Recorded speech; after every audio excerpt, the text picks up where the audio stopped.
Today I have a Chevy Silverado, and I'm going to show you how I engage the parking brake on this particular Chevy Silverado. Okay, I'm going to show you how to do that. I'm going to show you how to engage it and disengage the parking brake on this particular Chevy Silverado.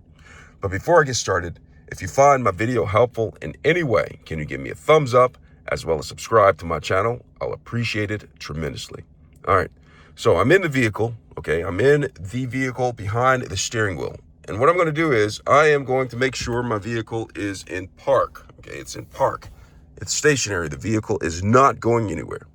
Now, in order to engage the parking brake, what I'm going to do is I'm going to look to the left-hand side. And I'm going to see this right here. You see this? This is the parking brake right here and on the left-hand side. And what I'm going to do is I am just going to press it. Okay, I'm going to press it. The vehicle's not going anywhere. So I'm going to press this.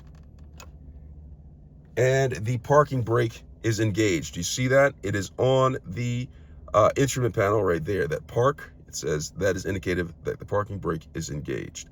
Now, with that being done, okay, if you want to disengage it, if you go over here and you try to press this again to disengage it, it will not do it. It says step on brake to release the parking brake. So I'm going to go ahead and do that. I'm going to step on the brake, and then I'm going to go over here and press this again, and the parking brake is disengaged. All right, so now it's done. I can go ahead and release my foot off the brake and resume as normal.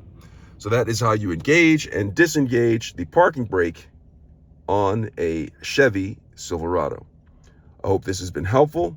Thanks for watching. Please read your owner's manual so you know exactly how to do it for your vehicle.